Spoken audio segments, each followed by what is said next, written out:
Filipenses, capítulo 3. Senhor, nosso Deus, nosso Pai, em nome de Jesus, somos gratos a Ti, Senhor, por mais esse dia que o Senhor nos concede, ó Deus, pelas Tuas bênçãos, pela Tua graça, pela Tua misericórdia nas nossas vidas. Senhor, te agradecemos por tudo aquilo que tem nos dado, que tem nos feito, pelos livramentos, Senhor, pela saúde.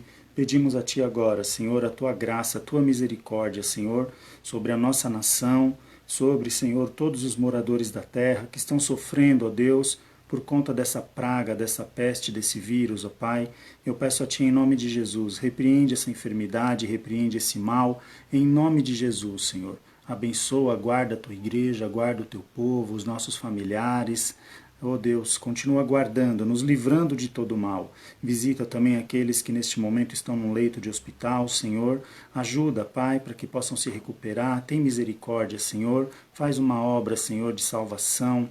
Uma obra, Senhor, de cura para a glória do Teu nome. Abençoa também a nossa nação, seus dirigentes, seus governantes, Senhor, para que tomem atitudes sábias, ó Deus, para que o Senhor venha, Senhor, estar à frente de tudo. Ajuda o Teu povo para a glória do Teu nome, Senhor. Nós oramos e já Te agradecemos em nome de Jesus. Amém. Nós queremos, irmãos, meditar um pouco nessa noite, aproveitando o momento, né, a situação que a gente está vivendo, onde eu vejo que as pessoas nesses dias elas estão com o coração mais quebrantado, não é? Mesmo a gente pode até notar as postagens que estão sendo feitas nas redes sociais. Nós temos visto muita gente falando de Deus, postando versículos bíblicos. Enfim, existe um ditado, vamos dizer assim, não sei se é a expressão correta, mas existe um dito popular no meio dos cristãos que nós sempre falamos que muitos se achegam a Jesus pelo amor e outros pela dor, né? E infelizmente é uma verdade, porque quando está tudo bem nas nossas vidas, quando as coisas estão indo bem, que está tudo sob controle, não tem falta de nada, com boa saúde, poucas pessoas se lembram de Deus, se lembram do Senhor, não é? Mas quando as coisas ficam difíceis, momento de dor, momento de sofrimento, de tristeza, como é o que a gente está vivendo agora, é mais comum as pessoas recorrerem a Deus. Então nós vemos que hoje muitas pessoas estão falando de Deus, né? Estão, de certa forma, procurando buscar a Deus. Essas são crentes evangélicos ou de outras denominações, até mesmo outras religiões. Então eu acredito que é um tempo que as pessoas estão com os corações mais quebrantados, né? Então, diante disso, eu gostaria de estar falando um pouquinho sobre um assunto. Nós vamos fazer aqui uma leitura na Epístola aos Filipenses. Epístola aos Filipenses, capítulo 3. Por enquanto nós vamos ler aqui dois versículos, o versículo 13 e o versículo 14. Epístola aos Filipenses, capítulo 3, versículo 13 e o versículo 14, que diz assim: Irmãos, quanto a mim, não julgo o que haja alcançado, mas uma coisa faço, e é que, esquecendo atrás ficam, e avançando para as que estão diante de mim, prossigo para o alvo, pelo prêmio da soberana vocação de Cristo Jesus. Amém? Então aqui, na Epístola aos Filipenses, o apóstolo Paulo diz que deixando para trás ou esquecendo das coisas que atrás ficam e avançando para as que estão diante de mim. Dentre muitas coisas na nossa vida, nós temos muitas vezes dificuldades em esquecer certas coisas. Esquecer uma mágoa, esquecer uma situação difícil, esquecer uma calúnia, esquecer qualquer coisa que nos trouxe um prejuízo no passado, não é? Então, Essa é uma dificuldade de muitas pessoas. Quantas pessoas que hoje talvez convívio, união familiar, porque não esquecem certas situações, não esquecem coisas que passaram, às vezes uma palavra que não foi dita no momento apropriado, ou até mesmo uma palavra de ofensa. E isso gera mágoa, gera tristeza. E a pessoa, por não esquecer essa situação, por não deixar de lado, ela acaba virando prisioneira dela mesma. Por quê? Porque ela fica sempre remoendo aquilo, não é? E isso é uma verdade para todos nós. Eu acredito que todas as pessoas têm uma certa dificuldade em lidar com essa situação. Então, através do Espírito de Deus, nós temos como estar lidando com isso sim, né? Deus ele nos capacita. Por quê? Aquilo que ficou para trás não se compara com aquilo que Deus tem planejado para nós. Aquilo que já passou não se compara com aquilo que Deus tem para nós lá na frente. Então, muitas vezes, aquilo que me segura lá atrás me impede de avançar, de crescer e de vislumbrar e de viver aquilo que Deus tem preparado para mim e para você. Então, nós vemos que essa é uma situação muito delicada. E quando eu penso nessa situação, nesse assunto, me vem alguém à mente que um personagem bíblico, né, chamado José. E José, ele passa por uma situação de sofrimento na sua vida, né? Nós conhecemos a história de José. José, aos 17 anos, ele foi ali vendido pelos seus irmãos, né? Os irmãos simularam ali a sua morte, o jogando dentro de um poço ali, de uma cova, de um buraco, e pegaram ali as suas vestes, mataram o animal, salpicaram sangue, levaram a seu pai Jacó e disseram que um animal havia atacado José no campo e havia o matado. E seus irmãos o vendem, né? E ele vai parar na terra do Egito como um escravo. Então a gente começa a analisar a vida de José aos 17 anos. Ou seja, alguém que tinha uma vida toda pela frente, alguém que tinha um futuro promissor, alguém que poderia, no início de vida, ser muitas coisas, não é? Ele poderia ali se dedicar para crescer naquilo que ele almejava, não sei, ele tinha uma vida inteira pela frente. Mas a sua vida, de repente, ela é interrompida por uma traição de seus irmãos. Seus irmãos o invejavam, nós conhecemos a história, não vamos entrar nos pormenores. E José ali, ele passa de um homem livre, de um filho amado pelo pai, de um homem que teria uma vida toda pela frente, não é? Ele passa a viver como um escravo numa terra distante. E quando José chega ao Egito, ele, depois de um tempo, ele acaba indo trabalhar na casa de um homem chamado Potifar.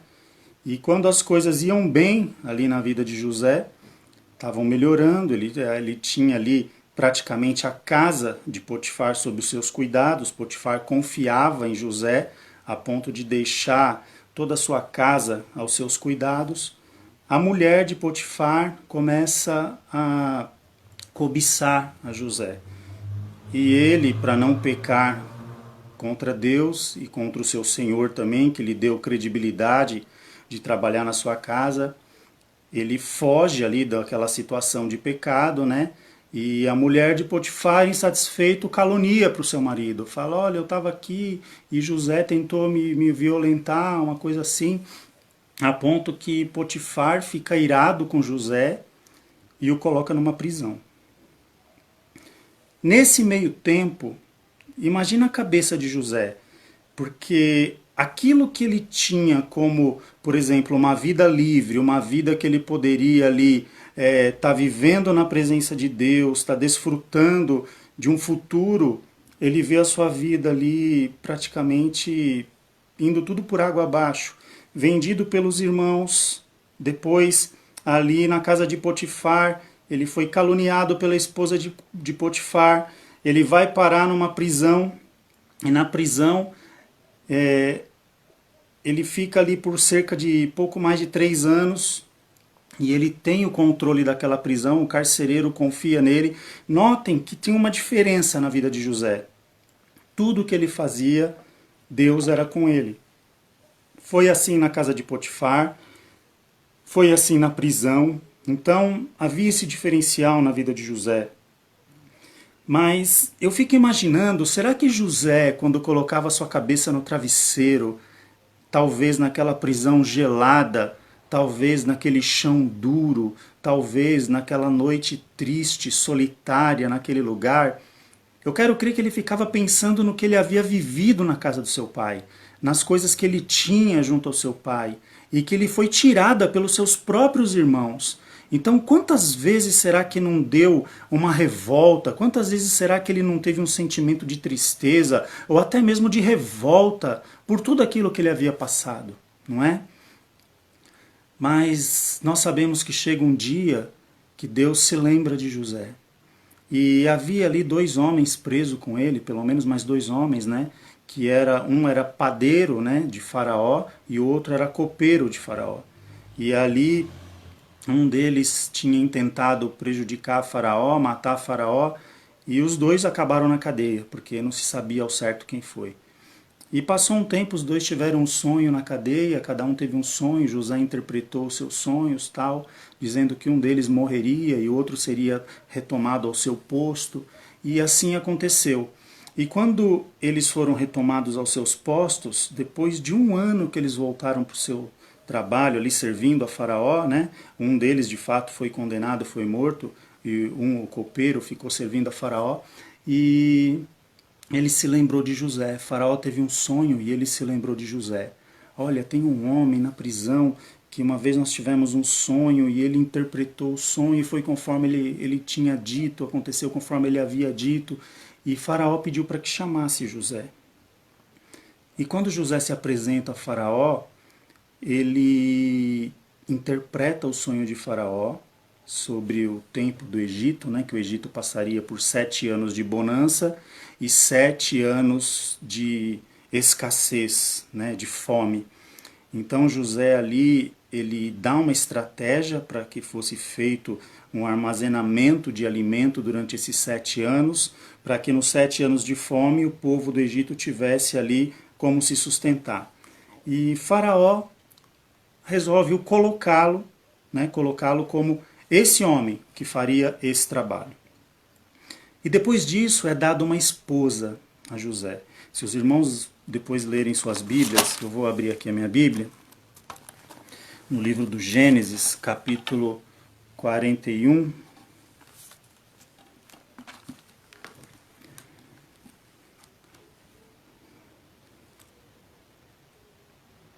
Capítulo 41, a partir do versículo 45, diz assim, eu vou fazer a leitura aqui para a gente entender esse contexto, que eu vou chegar no ponto que eu quero. E chamou o faraó o nome de José de Zafenate Paneia. O nome de José foi trocado por um nome chamado Zafenate Paneia, que na língua egípcia significa Salvador do mundo. E deu-lhe por mulher Azenate, filha de Potífera, sacerdote de On, e saiu José por toda a terra do Egito. José era da idade de 30 anos quando esteve diante da face de Faraó, rei do Egito. E saiu José da face de Faraó e passou por toda a terra do Egito. E a terra produziu nos 7 anos de fartura a mãos cheias, e ajuntou todo o mantimento de 7 anos que houve na terra do Egito, e guardou o mantimento nas cidades, pondo nas cidades o mantimento do campo que estava ao redor da cidade, de cada cidade. Assim ajuntou José muitíssimo trigo, como a areia do mar, até que cessou de contar, porquanto não havia numeração. E nasceram a José 2 filhos, antes que viesse o ano de fome, que lhe deu Azenate, filha de Potífera, sacerdote de On. Agora atenção, chamou José o nome do primogênito, Manassés. E o segundo filho, que fala aqui no versículo 52, o nome do segundo chamou Efraim. Vamos comentar aqui um pouquinho, aí eu já retorno para a leitura. Então José, ele tem 2 filhos. O primeiro chama-se Manassés, o segundo chama-se Efraim. Nós lemos aqui que José, quando ele chega à presença de Faraó, ele tinha 30 anos de idade. Ele foi vendido como escravo pelos seus irmãos com 17 anos de idade. Então, José, ele teve uma vida entre escravidão, entre prisão, sofrimento, dor, abandono, necessidades. 13 anos numa vida nesse sentido, sofrida. Uma vida onde ele foi humilhado, uma vida onde ele estava esquecido, uma vida onde a sua família achava que ele havia morrido, né? O seu pai achava que ele havia morrido. Foram 13 anos de amargura, 13 anos de tristeza, 13 anos talvez de revolta. E quando ele se casa, a gente observa que aqui os seus 2 filhos, os nomes dos seus filhos nos diz algo a respeito da vida de José. É um costume para o povo oriental dar nome aos filhos com significado, não é? A gente vê até na Bíblia alguns homens que tiveram os nomes trocados, não é? Por exemplo, né, Abrão e Abraão. Abrão, né, era pai da altura, foi mudado por Abraão, pai de multidões, né, segundo depois a promessa de Deus, para que se cumprisse a promessa de Deus na vida dele. Muitos homens tiveram seu nome trocado. E então os nomes eles eram dados com um fundamento, com um significado. E o primeiro nome do primeiro filho de José, o nome dele foi Manassés. E Manassés significa Deus me fez esquecer. E o segundo filho de José se chamava Efraim, que significa Deus me fez frutífero, ou duplamente frutífero. Se a gente analisar os 2 filhos de José, a gente tira uma lição daí. Por quê? Como eu acabei de falar, José talvez ele tivesse muita mágoa, talvez ele tivesse lembranças tristes de tudo que havia acontecido com ele. Mas ele passa por um processo para viver aquilo que Deus havia planejado para sua vida. Ele precisava esquecer o que passou. Tanto que o seu filho primogênito se chamava Manassés. Deus me fez esquecer. Para que o segundo filho fosse a resposta de Deus como resultado da bênção na vida de José. Duplamente frutífero. Ou aquele que Deus faz frutificar. Então notem que muitas vezes agora a gente aplicando a nossa realidade, muitas vezes para a gente colher algo de Deus, para a gente viver o plano de Deus na nossa vida, nós precisamos esquecer de algumas coisas. O passado, muitas vezes, ele se torna uma cadeia para muita gente. E a gente fica embaraçado com isso. Nós ficamos acorrentados, porque nós não deixamos de lado aquilo que passou, que já não pode mais ser remediado, que já não tem mais o que ser feito para mudar o que passou. Mas nós comprometemos algo que está por vir, que aí sim nós podemos fazer melhor, aí sim nós podemos ser diferentes, aí sim nós podemos viver algo novo, mas desde que nós deixemos o passado. Quantas pessoas que ficam aprisionadas naquilo que passou? Quantas pessoas que são prisioneiras de si mesmas? Quantas pessoas que não remoem, que não ficam ali pensando, remoendo certas coisas que já não podem mais ser mudadas? E isso teve um diferencial na vida de José. É como se Deus dissesse assim para José: José, eu vou fazer algo na tua vida tão grande, que você mesmo não tem ideia da dimensão daquilo que eu vou fazer. E quando a Bíblia diz aqui, pelo primeiro nome do filho de José, Manassés, Deus me fez esquecer, foi uma coisa que de fato aconteceu com José. Deus o fez esquecer de verdade. Por quê?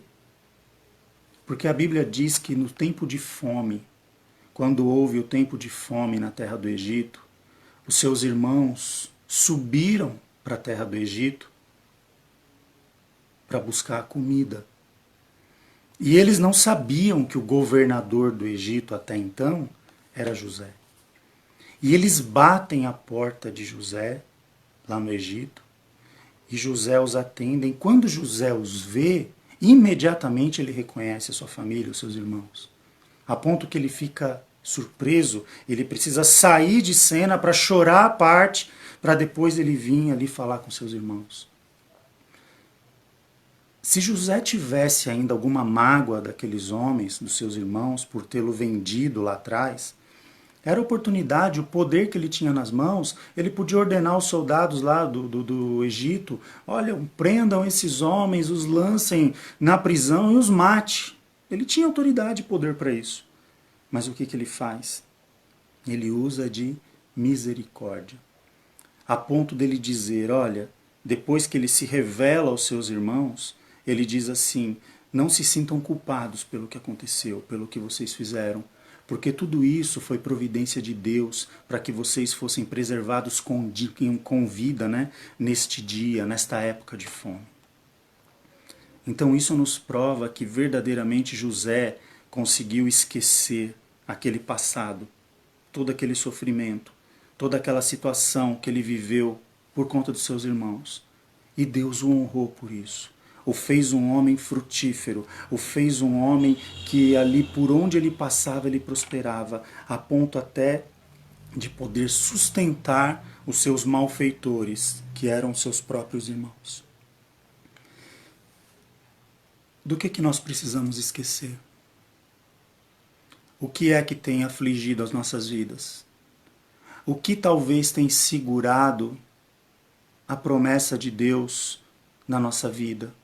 O que é que tem, talvez, nos prendido a ponto de que a promessa de Deus não seja concretizada na minha e na tua vida? Nós estamos vivendo hoje um tempo de reflexão por conta de tudo o que está acontecendo.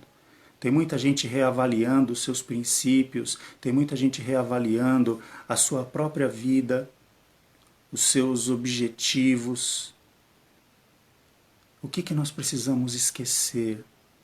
O que nós precisamos deixar para trás para que a gente possa ter uma vida melhor daqui para frente, para que possamos ser mais humanos, para que a gente possa transbordar mais amor, para que a gente possa ter mais compaixão com o nosso próximo? Porque enquanto eu me ficar numa posição de não voltar atrás, de não recuar, de não perdoar e de não esquecer, eu me tranco dentro de uma prisão, onde às vezes eu fico esperando alguém vir me libertar, mas a chave está comigo. A chave está dentro do bolso. Por quê? Porque eu é quem tenho que esquecer. Então nós precisamos, diante de tudo isso que nós estamos vivendo, verdadeiramente ter uma vida melhor. Eu preciso ser alguém melhor. Eu preciso poder oferecer algo melhor para aqueles que estão à minha volta. O que passou, infelizmente passou. Seja bom ou seja ruim, nada do que eu fizer hoje vai mudar o que eu fiz lá atrás. O que eu fiz lá está feito. Agora, o que eu fizer daqui para frente é que vai fazer toda a diferença. Na minha vida e para a vida de alguém. Para aqueles que estão ao meu redor, para aqueles que estão convivendo conosco. O que nós pretendemos ser daqui para frente? Às vezes o homem se acha tanto, não é? Se gloria de tanta coisa. Um simples vírus, algo que a gente nem enxerga, produz tanto pânico, tanto medo, tanta morte, tanta desgraça. Que adianta tudo? Toda altivez, toda grandeza. Nós precisamos realmente, verdadeiramente, reavaliar as nossas vidas.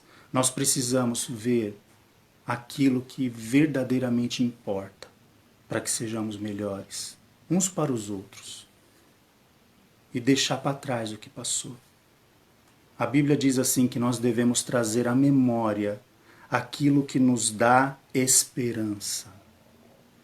Não ficar remoendo coisas ruins. O que já foi, já foi. Mas nós temos uma vida pela frente. Nós temos um futuro pela frente. E um futuro que, se nós entregarmos nas mãos de Deus, Deus ele pode nos surpreender, igual ele fez na vida de José. Um homem que não tinha talvez mais esperança, um homem que talvez dentro da prisão, certa feita, pode ter pensado assim, que daqui eu não saio mais, os meus dias aqui estão definidos, o meu resto de vida vai ser aqui nessa prisão. E não, ele foi feito o homem mais poderoso da terra na sua época. Mas quando eu digo mais poderoso, ele foi maior do que Faraó, porque a Bíblia diz que José, ele foi por pai de Faraó. Faraó ele era o rei do Egito, ele tinha todo o poder, mas quem conduzia ali naquela época era José. Ele tinha a autorização de Faraó para fazer o que ele bem entendesse na terra do Egito. Deus exalta José sobremaneira. Deus pode te exaltar sobremaneira. Deus ele tem algo novo para você. Deus ele tem um futuro ainda para você, onde ele pode te surpreender. Onde ele pode fazer coisas na sua vida a qual você pensa, eu nunca mais vou viver isso. Existe um versículo também que diz que com sabedoria nós nunca diríamos que os tempos passados foram melhor do que os presentes ou os futuros. Por quê? Porque quando eu digo isso, é a mesma coisa da gente dizer assim, olha, tempo igual aquele não volta nunca mais. Eu nunca mais vou ser feliz como eu fui feliz lá atrás, aos anos atrás. Não, porque quando eu digo isso, significa que eu estou amaldiçoando o meu futuro. E eu preciso crer que Deus ele é poderoso para me fazer viver dias tão felizes quanto eu posso ter sido um dia lá atrás. Deus ele é poderoso para fazer algo tão novo na minha vida quanto um dia ele já tem feito lá atrás. Então nós precisamos viver em novidade de vida. A vida no Espírito de Deus é liberdade e vida em novidade de vida. A vida na presença de Deus, ela nos dá a possibilidade de vivermos em novidade de vida. Livres, libertos, prontos por Deus para sermos alguém melhor do que aquilo que já fomos lá atrás. Amém? Então pense nesses dias.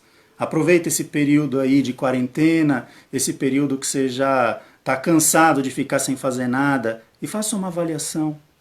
A Bíblia diz que se nós julgássemos a nós mesmos, não precisaríamos ser julgados por ninguém. Faça a sua avaliação.